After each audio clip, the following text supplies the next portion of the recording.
백악관 회담이 파행된 이후 트럼프 대통령이 우크라이나 군사 지원 중단이라는 초강경 카드를 꺼내들었습니다. 트럼프 행정부가 오늘부터 캐나다와 멕시코에 25%의 관세를 부과하기 시작했습니다. 캐나다가 곧바로 보복 관세로 맞불을 놓자 트럼프 대통령도 이에 상응하는 상호 관세를 부과하겠다고 위협했습니다. 국토안보부와 아이스가 IRS 국세청에 불법 체류자들의 납세 정보를 요구하고 나섰습니다. 불법 고용 단속에 대한 준비로 해석되면서 이민자들과 관련 업계에 초비상이 걸렸습니다. 미 전역에서 열차로 수송 중인 화물을 훔치는 범죄가 증가하고 있습니다. 지난해 피해 금액만 1억 달러에 달합니다. 한인타운 시니어 커뮤니티 센터와 USC 의대가 손잡고 한인들의 위암 예방을 위한 연구 프로젝트를 시작합니다. 시청자 여러분 안녕하십니까? KBS 아메리카 뉴스입니다. 미국이 우크라이나에 대한 군사 지원을 전면 중단했습니다. 보도에 김기수 기자입니다. 지난달 28일 젤렌스키 우크라이나 대통령과의 회담은 트럼프 미국 대통령의 심기를 크게 불편하게 만들었습니다. You got to be more thankful because let me tell you, you don't have the cards. With us, you have the cards.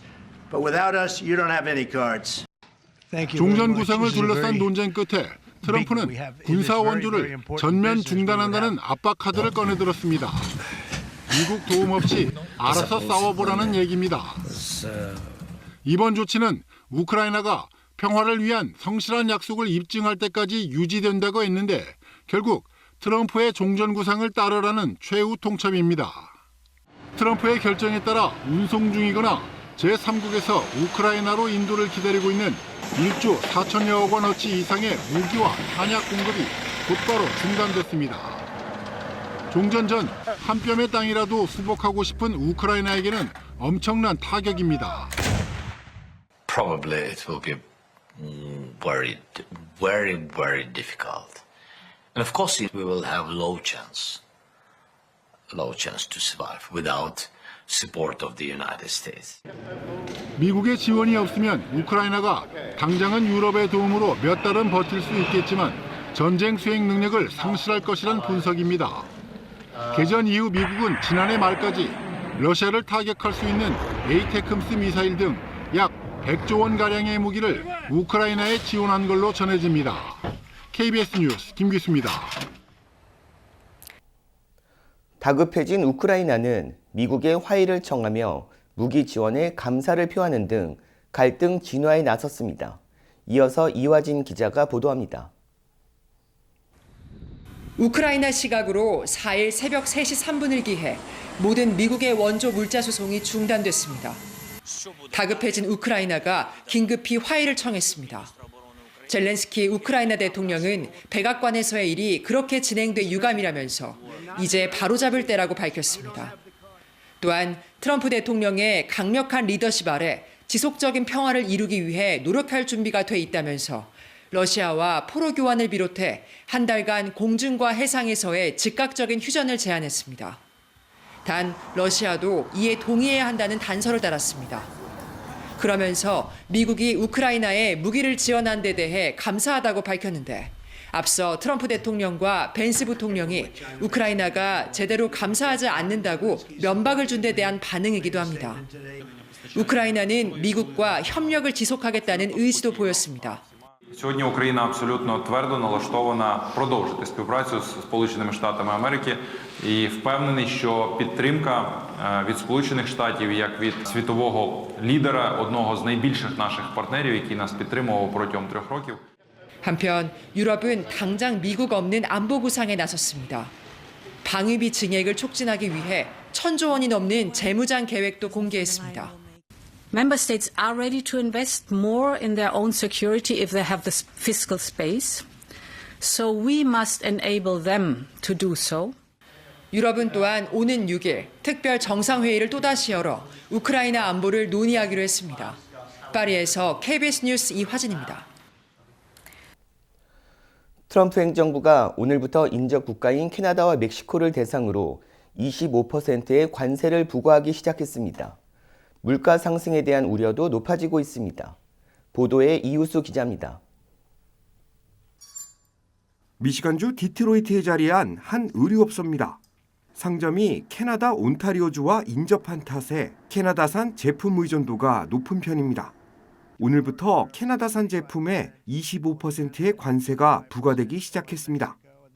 높아진 관세로 소매 판매 가격이 급등하면서 관련 제품을 취급하는 업소들의 매출 감소도 전망되고 있습니다.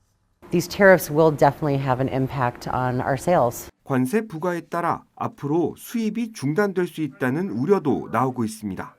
I would say our Canadian vendors are our largest grossing vendors. I'm struggling to see the wisdom in picking a fight with our largest trading partner that we've had historically wonderful relationships with.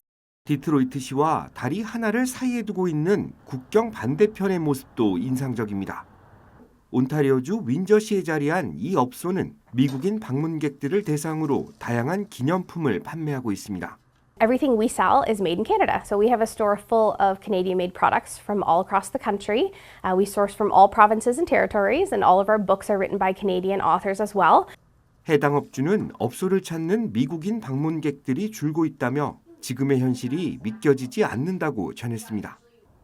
관세 부과가 본격화됨에 따라 긴장감이 고조되고 있습니다. 국경지대에 자리한 업소들도 매출 하락 등 향후 여파에 대한 대응책을 고심하고 있습니다. KBS 뉴스 이우수입니다. 캐나다 트루도 총리는 트럼프 대통령의 관세 정책에 반발하며 보복 관세를 선언했습니다. 김지숙 기자가 보도합니다.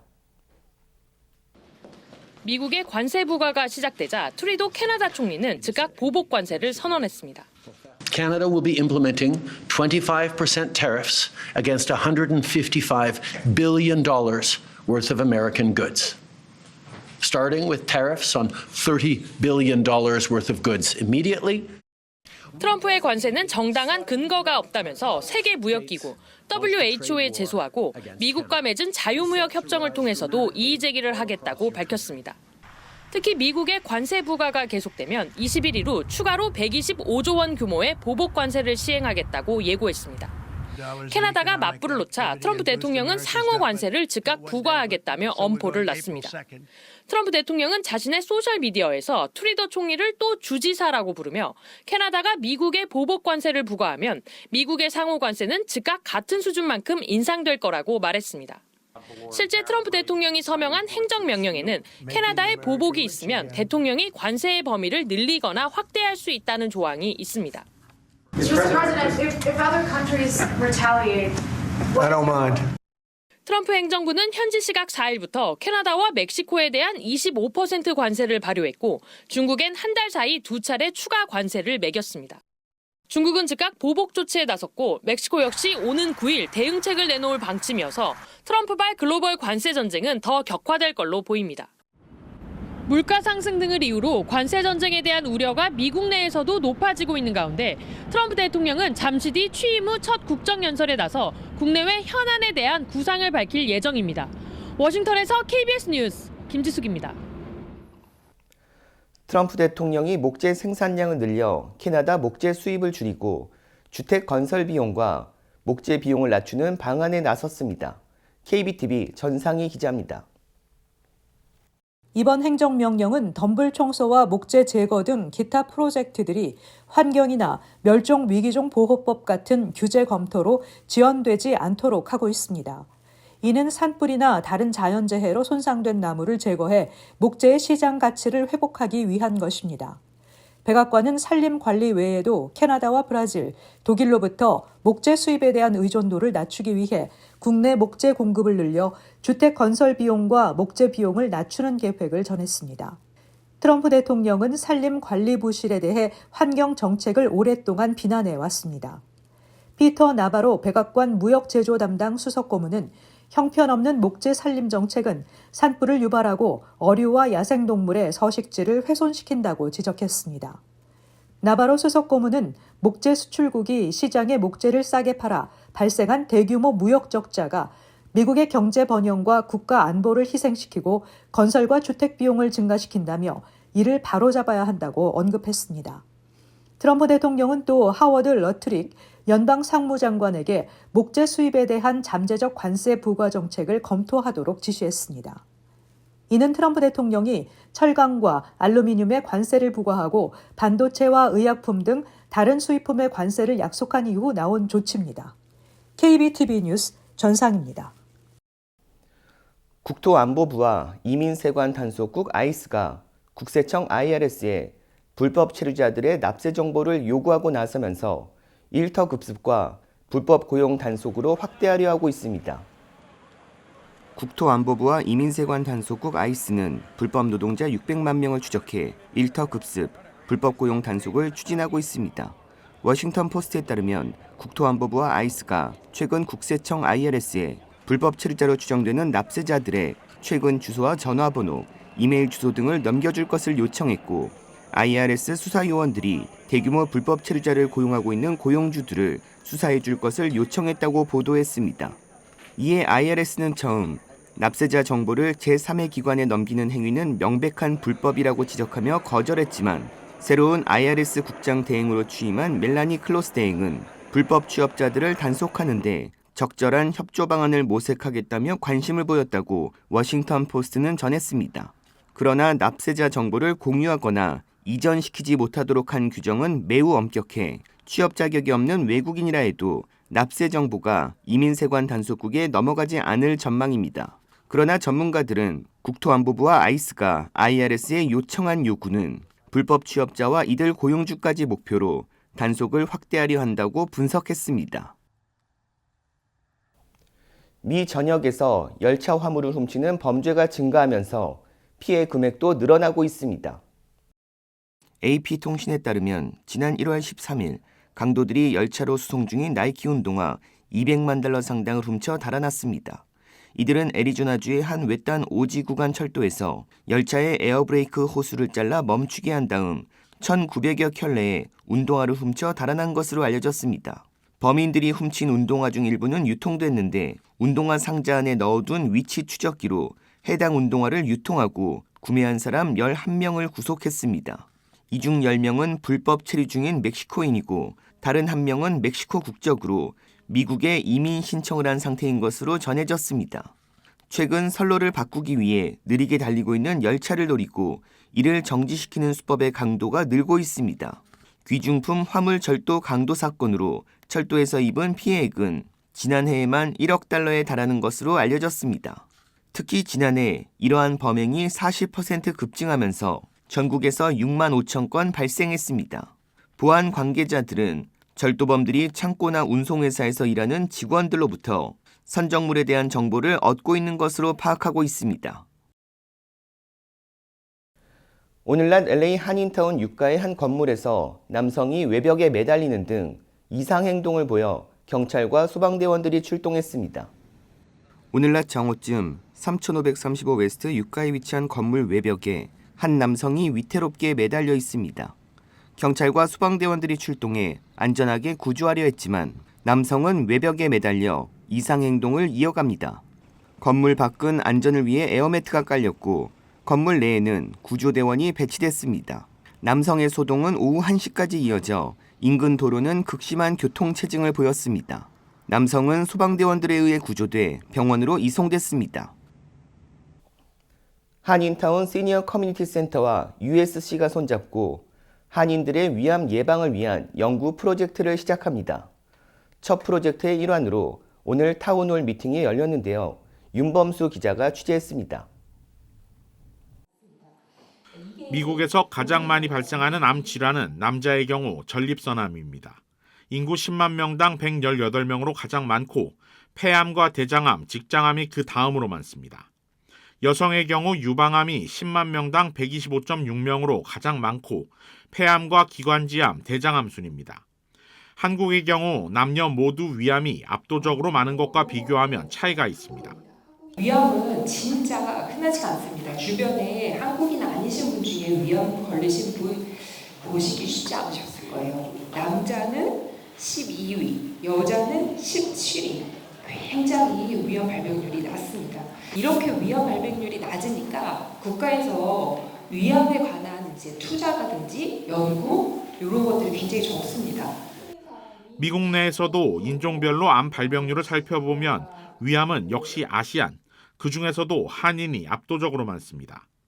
WHO가 일군 발암물질로 규정한 헬리코박터 파일로리 감염이 위암 발병의 가장 큰 원인으로 꼽히는데 그 밖에 유전적 요인 외에 또 다른 이유들이 있습니다. 찌개와 장류, 젓갈 등 짠 음식 섭취가 상대적으로 많고 또 함께 음식을 떠먹는 식문화도 문제로 지적됩니다. 특히 많은 사람들이 의아하게 생각하는 부분, 흡연은 폐암뿐만 아니라 위암 발병에도 심각한 원인이라는 점입니다. 이 캣A라는 게 뭐냐 하면 이게 헬리코박터가 분비하는 독성 물질이에요. 근데 이런 게 있는 분들이 위암 발생률이 더 높아져요. 근데 담배를 피시면 이런 파일로리 때문에 생기는 발암 효과가 더 강해진다 이런 얘기예요. 심지어 간접 흡연 역시 위암 발생률을 높이는 것으로 나타났습니다. 상대적으로 간접 흡연자들에게서 헬리코박터 감염률이 높은 것으로 보고되고 있고 실제 한국 여성의 위암 발생률을 20% 증가시킨다는 연구 결과도 있습니다. 특히 위암의 경우 조기 발견 시 5년 생존율이 97%에 달하는 반면 고도로 진행된 4기에 발견됐을 경우 5년 생존율은 10% 아래로 떨어지는, 따라서 조기 검진이 반드시 필요한 질병입니다. 그러나 미국에 사는 한인들의 경우 위암 조기 검진율이 상대적으로 매우 낮습니다. 한국의 경우 국가암 검진 사업을 통해 매 2년마다 6대 암 검진을 무료 또는 저비용으로 지원하지만 미국의 경우 보험 가입 여부에 따라 개별적으로 다르고 특히 위암의 경우 발병률이 낮아 관심도가 낮은 것이 이유로 꼽힙니다. 위암과 흡연을 주제로 열린 이날 타운홀 미팅은 향후 진행될 미주 한인 건강연구 프로젝트 K-액트의 일환으로 열렸습니다. USC 의대 이은정 교수팀과 한인타운 시니어 커뮤니티 센터는 연구 기간 동안 한인들에게 필요한 검진과 치료 정보를 제공하는 등 다양한 연구 사업을 공동으로 진행할 예정입니다. 시작을 하게 되면은 이제 일단은 흡연을 하시거나 아니면 간접 흡연에 현재 노출되신 분들을 모셔서요. 그분들한테 여러 가지 설문조사도 하고 다른 위험자들의 어떻게 또 노출이 되어 계시는지 또 제일 중요하게 헬리코박터균에 감염되어 계신지 그리고 저희가 테스트도 하고 결과도 바로 알려드리고 또 거기서 이렇게 수집된 자료들을 분석을 해서 다음 단계 연구 방향을 정하는 데 이용할 예정입니다. 이번 프로젝트는 캘리포니아 담배 관련 연구 프로그램의 기금을 지원받아 진행됩니다. 향후 참여 인원 모집과 시기, 구체적인 정보는 시니어 센터 등을 통해 공지될 예정입니다. KBS 뉴스 윤범수입니다. 한미 메디컬 그룹과 어센드 파트너스가 파트너십을 체결했습니다. 70여 명의 주치의와 400여 명의 전문의가 소속된 한미 메디컬 그룹 대표 제임스 한 박사는 어센드와 함께 소외된 계층을 돕는 사명을 함께할 수 있어 기쁘다며 어센드와의 파트너십은 한미 메디컬 그룹의 네트워크 확장과 의료진들에 대한 지원 개선 등으로 이어져 한인 사회를 위한 의료 서비스를 향상하는 데 도움이 될 것으로 기대하고 있다고 밝혔습니다. 어센드는 2023년 서울 메디컬 그룹과 파트너십을 맺고 LA를 비롯해 미 전역의 한인들을 위한 의료 서비스 수준을 높이는 데 필요한 자본과 기술, 운영 프로세스 개선 방안을 서울 메디컬 그룹에 지원해오고 있습니다. 어센드 대표 리처드 박 박사는 한미 메디컬 그룹과의 파트너십을 통해 한인 사회의 건강을 위해 더욱 헌신하고 노력하겠다며 더 많은 사람들이 편안하게 이용할 수 있는 의료 서비스를 제공해 나가겠다고 강조했습니다. 캐런 베스 LA 시장을 소환시키기 위한 모금위원회가 결성됐습니다. 이는 지난 1월 LA 산불에 대한 책임을 묻기 위한 것입니다. 어제 LA시 윤리위원회에 접수된 서류에 따르면 베스 시장에 대한 리콜 캠페인을 추진하기 위해 모금위원회가 결정됐으며 이 서류는 지난주에 캘리포니아 주정부에 제출됐습니다. LA 퍼시픽 팰리세이즈 지역이 산불로 파괴된 지 거의 2개월 만에 제출된 서류 절차를 통해 베스 시장의 소환을 원하는 주민들은 리콜 투표를 위한 자금을 모을 수 있게 됐습니다. 베스 시장은 팰리세이즈 산불이 발생했을 당시 LA시를 떠나 있었고 LA로 돌아와서는 그에 대한 질문에 답하려 애쓰는 등 비난을 받은 바 있습니다. 남가주 전역이 내일부터 폭풍 영향권에 들면서 내일과 모레 비 소식이 예보됐습니다. 국립기상청에 따르면 내일과 모레 사이 남가주 전역에 비가 내리고 산악 지역에는 눈이 내릴 전망입니다. 해안과 내륙 지역에는 최대 0.5인치, 산악 지역은 최대 1인치의 비가 예상되고 있습니다. 기온도 평년보다 낮은 낮 최고 기온은 50에서 60도대에 머물고 밤에는 40에서 50도대의 기온 분포를 보일 것으로 전망됐습니다. 지난해 영국 시민권을 신청한 미국인 수가 2004년 통계 작성 이후 최다를 기록한 것으로 나타났습니다. 영국 내무부 통계에 따르면 지난해 외국인의 영국 시민권 신청은 25만 1000건으로 전년보다 6% 늘었고 이 가운데 미국인은 6,100여 명으로 전년보다 26% 증가했습니다. 특히 지난해 4분기에 미국인 1,700여 명이 신청해 전년 동기보다 40% 늘어난 것으로 나타났습니다. 이민 전문 변호사들은 지난해 11월 트럼프 대통령 당선과 영국의 세금 제도 변화가 영향을 미친 것으로 분석했습니다.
KBS 아메리카 뉴스 마칩니다.